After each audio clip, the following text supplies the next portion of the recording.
تالیفات on line book store. بسم اللہ الرحمن الرحیم، نحمدہ و نصلی علی رسول الکریم، اما بعد۔ بندہ محمد اسحاق نام ہے اور الحمدللہ اللہ تعالیٰ کا بہت بہت بہت فضل و کرم ہے کہ مجھے حضرت حکیم الامت تھانوی نور اللہ مرقدہ آج 40 سال ہو گئے حضرت کے خلفاء سے براہ راست استفادے کی اللہ تعالیٰ نے خاص انعامات فرمائے مجھ پر کہ مجھے ان کی نظر مجھ پر پڑی۔ میں تو کچھ بھی نہیں ہوں، نہ اب کچھ ہوں، لیکن بہرحال ان کی نظر تو مجھ پر پڑی ہے۔ تو ان کی باتیں ایسی، حضرت تھانوی رحمۃ اللہ علیہ اور ان کے خلفاء کی باتیں ایسی دل و دماغ میں رچ بس گئی ہیں، ایسی دل پر ایک اثر ہے اس کا کہ ہر وقت دل چاہتا ہے کہ یہ دوسروں دوستوں تک بھی پہنچائیں۔ بلکہ کئی دوستوں نے اس کی مجھ کو فرمائش بھی کی، تمہیں حضرت کی باتیں یاد ہیں، تم تو بہت اچھی سنا لیتے ہو، بہرحال بزرگوں کا اس ذہن بھی ہے۔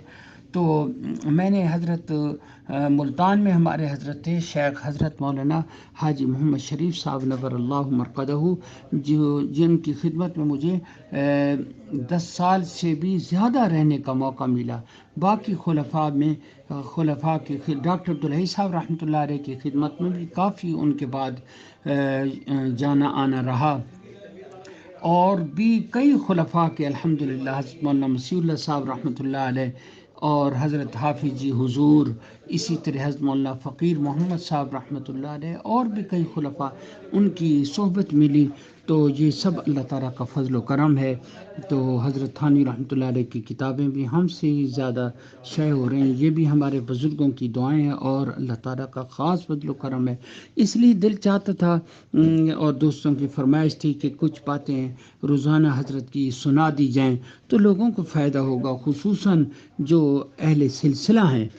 اگر اللہ کرے اہل سلسلہ نہیں ہوں گے تو بعض دفعہ خطرہ ہے کہ ان کو وہ کوئی بات سمجھ میں نہ آئے، کیونکہ وہ ذوق ہی نہیں ہوگا۔ اس لیے اعتراض کرنے سے پہلے اس کا مطلب سمجھنے کی کوشش کریں، نہ سمجھ آئے تو جو چیز سمجھ آ جائے اس پر عمل کر لیں، اس کو آگے نقل کریں۔ جو آپ کی سمجھ میں نہیں آتی نہ مانیں، اس کو کوئی فرض واجبی نہیں ہر کسی کی بات کو کوئی ماننا، اور میری تو کوئی حیثیت بھی نہیں۔ بہرحال بزرگوں کی باتیں تو بزرگیں، اس میں نور ہوتا ہے۔ اللہ تعالیٰ مجھے بھی اور آپ کو سمجھنے کی اور ان حضرات کی حضرت تھانوی رحمۃ اللہ علیہ نے جو تعلیمات دی ہے، اس میں خاص دین کا ذوق دیا ہے کہ اصل دین کا ذوق کیا ہے۔ میں آج ایک بات آپ کو شیئر کرتا ہوں اور عرض کرتا ہوں کہ دیکھیں حضرت نے ایک کام جو کیا ہے نا، اپنی خانقاہ میں کوئی آدمی نہیں بٹھایا وہاں پر اپنا جانشین، بلکہ حضرت نے فرمایا پہلے جانشین ہوتی ہیں، پھر گدا نشین ہو جاتے ہیں۔ تو پھر حضرت نے خلفاء بنائے، اور خلفاء میں بھی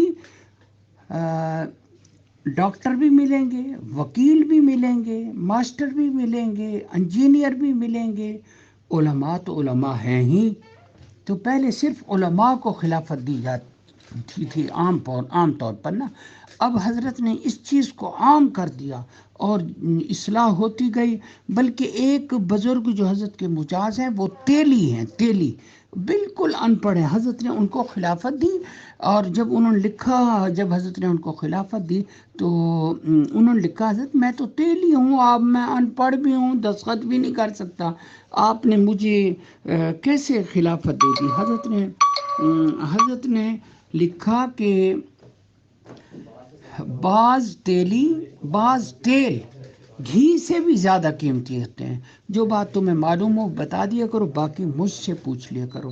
آپ حیران ہوں گے، اس جو بالکل پڑھے ہوئے نہیں تھے، اور ان کا نام تھا چودھری عبدالغفور جودھ پوری رحمۃ اللہ علیہ، ان سے حضرت مولانا منظور احمد صاحب نور اللہ مرقدہ، جو ہندوستان کے بڑے علماء میں شمار ہوتے تھے، انہوں نے ان کی صحبت اٹھائی کافی، اور اپنی آپ بیتی میں ان کے عجیب و غریب حالات بیان کیے۔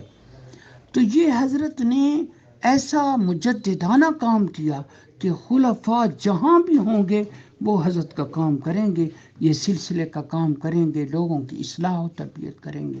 پھر حضرت کے آج وہاں پر کوئی بیٹھا ہوا نہیں ہے خلیفہ ایسا کہ جو اصلاح کا کام کر رہا ہوں۔ مدرسہ تو چل رہا ہے وہاں پر، لیکن خلفاء سب پھیل گئے، خلفاء کے خلفاء ہو گئے، خلفاء کے خلفاء ہیں۔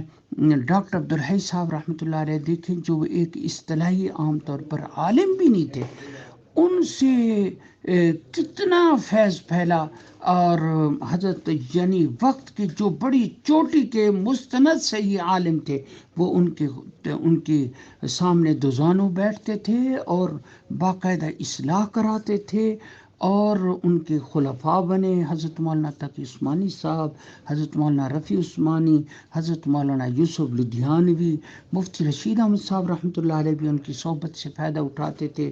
اس طرح بڑے بڑے حضرات، اور تھے وہ ڈاکٹر ایک ہومیوپیتھک کے۔ اسی طرح ہمارے حضرت حاجی صاحب جو شیخ اول ہیں ہمارے ملتان میں تھے، جن کی صحبت اللہ نے مجھے 10 سال سے بھی زیادہ خدمت کی بھی خاص ہمت، میں نے ان کو قریب سے دیکھا اور مجھے بہت ان کی خدمت کا موقع ملا۔